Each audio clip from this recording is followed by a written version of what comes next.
J'interviens 20 secondes dans votre vidéo juste pour vous apprendre une technique ridiculement facile pour voir des centaines d'autres vidéos d'informations alternatives et de qualité comme celle que vous regardez maintenant. Vous vous en doutez, une vidéo c'est comme un paquet de cigarettes, comme un café, comme une série, ça a un coût. Tous les jours, nous essayons de vous fournir l'information que vous recherchez, mais nous ne pouvons pas y arriver sans vous. Alors l'astuce ultime pour réussir à voir ces vidéos, pour nous aider à en produire d'autres, c'est de vous engager avec nous. Alors si vous avez aimé cette émission, aidez-nous à en produire d'autres et faites un don. Indépendance totale. 7h, 10h sur Radio Courtoisie, ligne droite, Corentin Périni.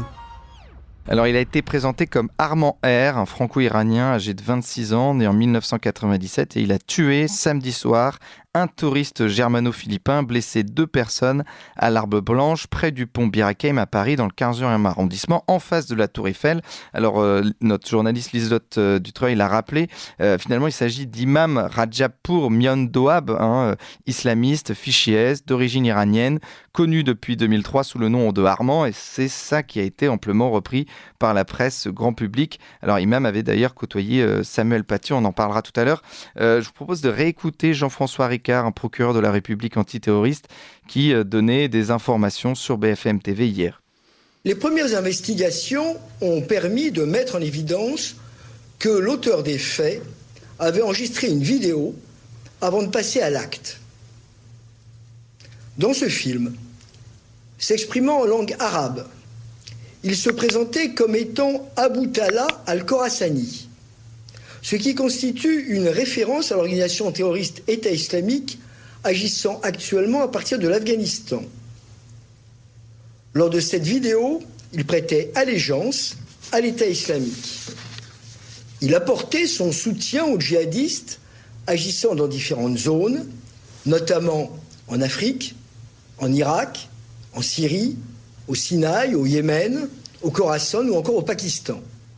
Voilà, vous écoutiez Jean-François Ricard, procureur de la République antiterroriste. Alors, quel est le profil de cet agresseur ? Que faire notamment de ces djihadistes ? Puis après, quand ils sont aussi détenus par la justice. Pour en parler ce matin, nous sommes avec Philippe Deveul. Bonjour Philippe Deveul.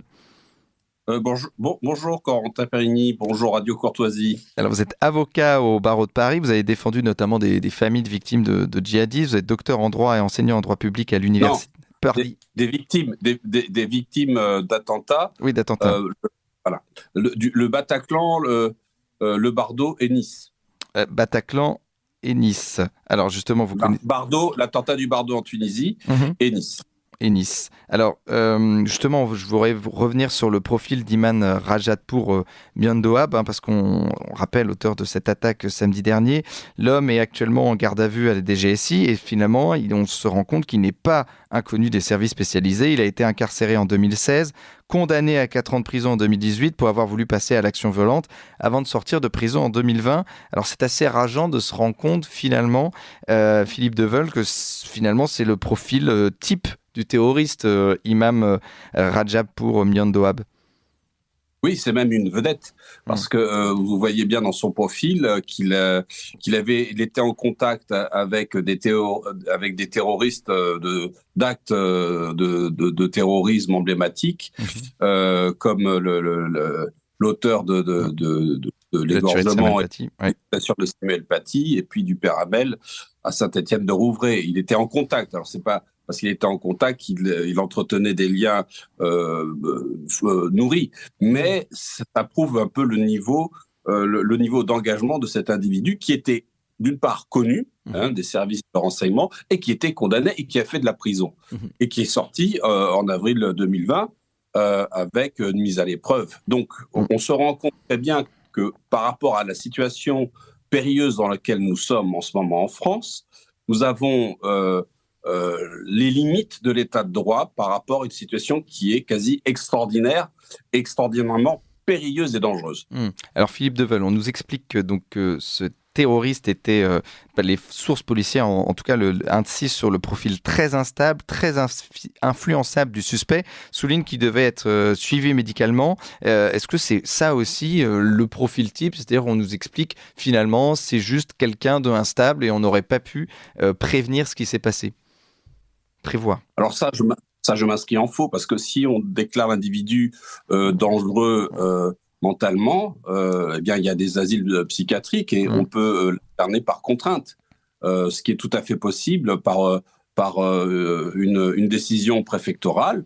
Si on considère l'individu dangereux pour lui-même et pour les autres, eh bien, on l'interne. Bon, il sort de la prison, on considère qu'il est souffrant mentalement, très bien, et on lui donne que des injonctions de soins, ce qui est l'équivalent de lui demander d'aller se balader au bois de Boulogne. Donc, on voit les limites de l'état de droit par rapport à des individus très dangereux. Mais j'aimerais dire aussi une chose, c'est que cet individu était connu parmi des milliers qui sont connus et qui sont fichés et qui sont surveillés et qui peuvent passer à l'action du jour au lendemain. Mais il y a pire encore, il y a ceux qui ne sont pas connus et qui peuvent agir.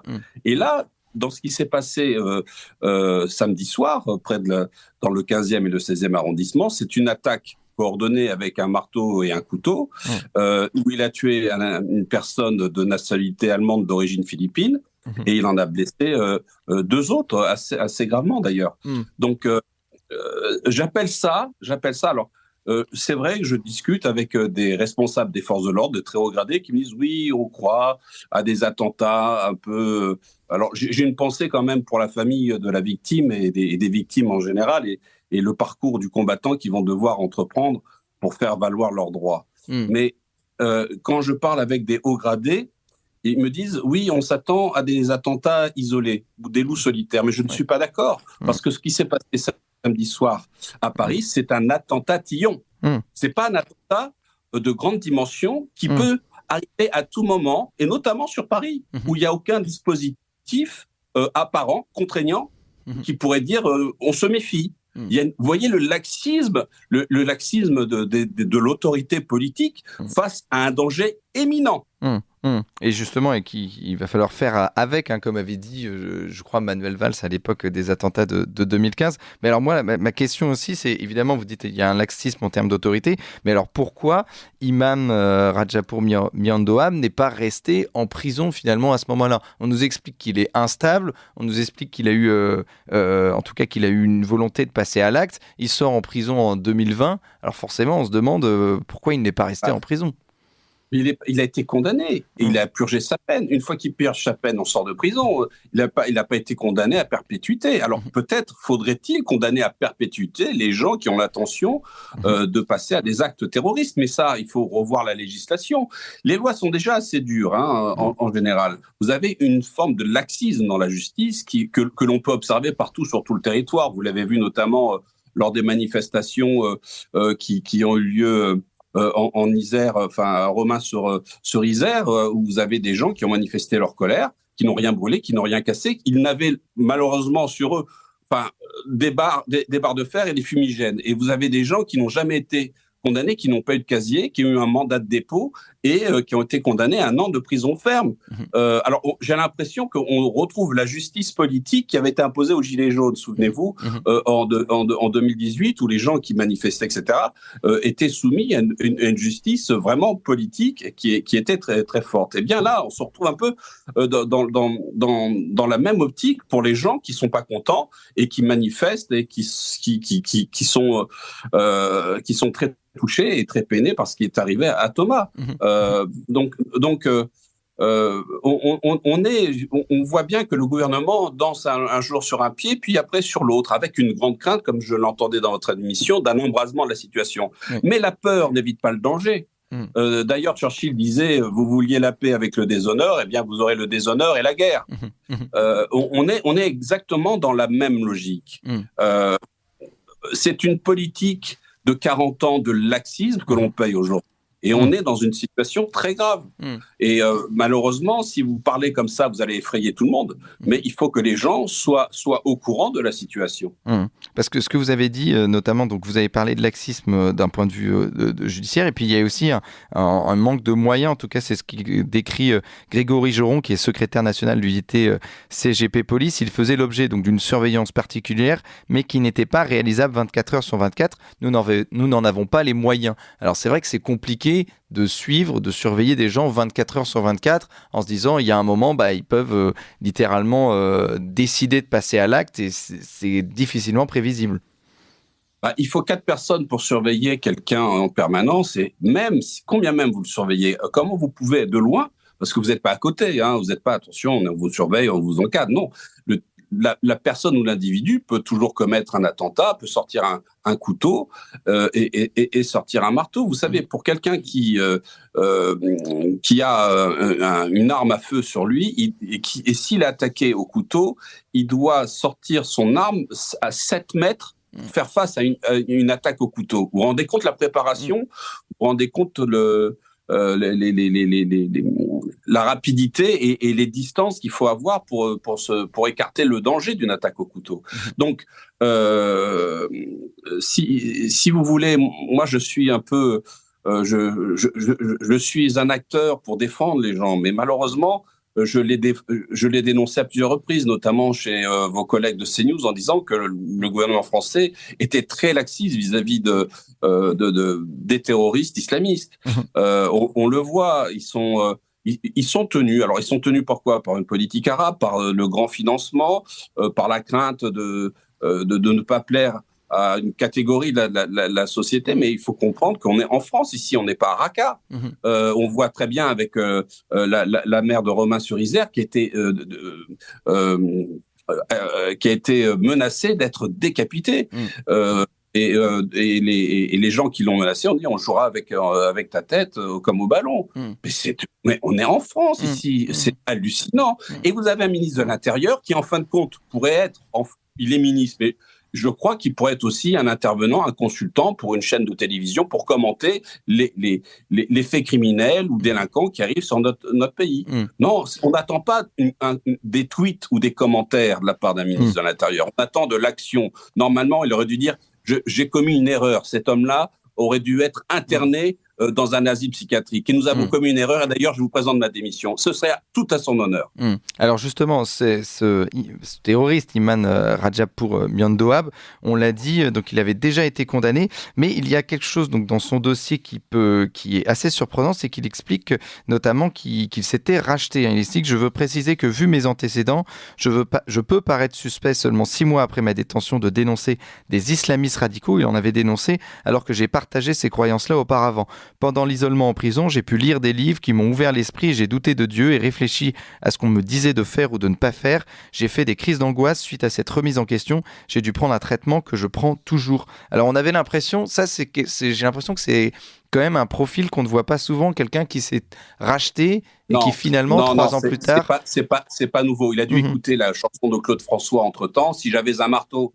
Il faut arrêter de prendre les gens pour des idiots, parce que ça s'appelle la taquilla, c'est-à-dire on fait amende honorable en disant mais vous savez, non, je me suis égaré, ça ne va pas, etc. Et puis pof, un quart d'heure après, où déjà en lui-même il pense le contraire et il veut, si vous voulez, comme endormir les personnes qui l'écoutent ou qui veulent bien entendre ces contes-là. Regardez la réalité. C'est malheureux d'en arriver là, mais ces gens-là mettent à mal l'état de droit qui doit être repensé et qui doit être revisité pour faire face à ce genre d'individus et tous ceux qui ne sont pas connus. Parce que là, je vous dis, c'est qu'un petit attentat, mais qui vous prouve que demain, il ne va pas y avoir un attentat majeur sur Paris, dans un quartier, avec des armes à feu, des armes automatiques, des armes de guerre qui fleurissent et qui tiennent toutes les zones de non-droit. Ça, c'est la question que je me pose et la question que je vous pose publiquement. Et évidemment, on se pose la question. Je voulais revenir sur justement ce qu'il a déclaré. Vous pensez qu'à ce moment-là, c'est de la taqiyya, c'est-à-dire une pratique de l'islam de dissimulation de ce qu'on pense vraiment, dissimulation de la pensée, de dissimulation, de la parole, pour passer à l'action. Et puis d'ailleurs, il a bien dit. Il a fait un discours, une allégeance à l'État islamique, à l'État islamique en Afghanistan. Il l'a fait dans un arabe parfait, quasi parfait. Donc je pense qu'il parle mieux l'arabe que le français, parce qu'on n'a pas entendu parler du tout le français dans cette vidéo. Et c'est un attentat terroriste par excellence. Et d'ailleurs, on a bien vu le procureur Ricard qui a dit, bah oui, le parquet antiterroriste de Paris, le parquet antiterroriste national a été saisi. Il n'y a pas eu de discussion. Bien, Philippe Deveul. Oui. Moi, je voulais vous parler aussi notamment d'un attentat qui devait se passer dans la région de Brest, dans un village dans la région de Brest, qui a été déjoué, notamment. Déjoué, tout à fait. Et dont on a très peu parlé d'ailleurs dans les médias. Mais oui, parce qu'il y a cette peur. Il y a cette peur qui est là. Mais comme je vous ai dit, la peur n'évite pas le danger. Et puis pire encore, on n'en parle pas, mais vous avez des partis politiques en France qu'on situe à l'extrême gauche. Hein, vous savez qui je le vise. Hein, je pense de la LFI et de Jean-Luc Mélenchon, qui jouent avec le feu.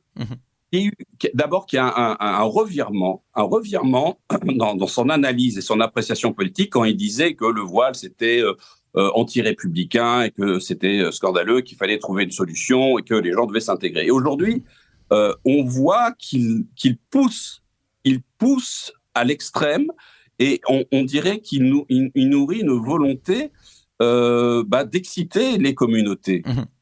Et ça joue. C'est-à-dire que d'avoir un tel discours aussi peu nuancé pousse les gens en disant oui, vous voyez, il y a les politiciens français qui nous soutiennent. Vous comprenez ? Il y a une désolidarisation dans cet esprit dit républicain. Et c'est très grave. Et personne ne dit rien. Et on laisse faire. Les médias continuent. Alors, il y a un terreau favorable à tout ça, qui est là déjà depuis de nombreuses années. Et on l'a bien vu avec les différents attentats qui ont frappé la France. Mais je dis, il n'est pas impossible qu'il y ait un attentat majeur qui arrive en France, ne serait-ce à Paris ou dans une autre capitale ou ailleurs. Parce que l'attentat qui a été déjoué, c'était, je crois que les mises en cause étaient d'origine syrienne et voulaient décimer tout un village français. Alors justement, pour revenir sur cet attentat de samedi soir, aujourd'hui, qu'est-ce qui attend ce jeune imam Rajatpour Miodoab ? On rappelle, il a 26 ans, il est franco-iranien, il est notamment aujourd'hui dans les bureaux de la DGSI. Qu'est-ce qu'il attend ? Quelle va être sa peine finalement ? Alors sa garde à vue, elle va être prolongée parce qu'on est dans un acte terrorisme et qu'il y a eu le mort d'homme. Il y a 3 autres personnes qui sont en garde à vue. Normalement, il devrait être en mandat de dépôt. Et il devrait y avoir une instruction jusqu'à un jugement, à mon avis, une instruction qui va durer facilement 2 ans. Donc, il faudrait, dans ces cas-là, il faudrait une justice assez dans les conditions dans lesquelles nous sommes, il faudrait une justice exemplaire et rapide. Il faudrait un procès très rapide avec une peine exemplaire pour justement dire, regardez, on peut adapter le droit. Mais ça ne se fera pas. Ça ne se fera pas parce qu'on vous dira, les politiques vous diront, vous savez, l'autorité judiciaire, elle est indépendante, on ne peut pas s'immiscer. Je suis désolé, nous sommes dans une situation extraordinaire. D'ailleurs, dans la Constitution, vous avez des articles qui dérogent au droit. Vous avez l'article 16 de la Constitution qui donne au président de la République des pouvoirs extraordinaires. Donc, vous voyez, on est dans un cas de figure où on attend le pire. Et le pire, malheureusement, arrivera. Et malheureusement, souvent, il arrive aussi, d'ailleurs, pendant les périodes de Noël. Enfin, on se souvient notamment de plusieurs années où il y a eu ces vagues d'attentats avant les périodes de Noël. Merci beaucoup, Philippe Deveul, pour ces éclaircissements. On rappelle sur cet attentat qui a eu lieu au couteau à Paris samedi soir dans le 15e arrondissement, sur le pont Bir Hakeim. Attentat par un franco-iranien sur un touriste allemand. Merci Philippe Deveul. Je crois que c'était la première fois beaucoup sur notre antenne. Alors je suis très, très content de vous avoir découvert. Et puis malheureusement, je pense qu'on aura encore affaire à vous pour d'autres éclaircissements, notamment sur ces attentats et sur la peine de ces djihadistes. Merci à vous.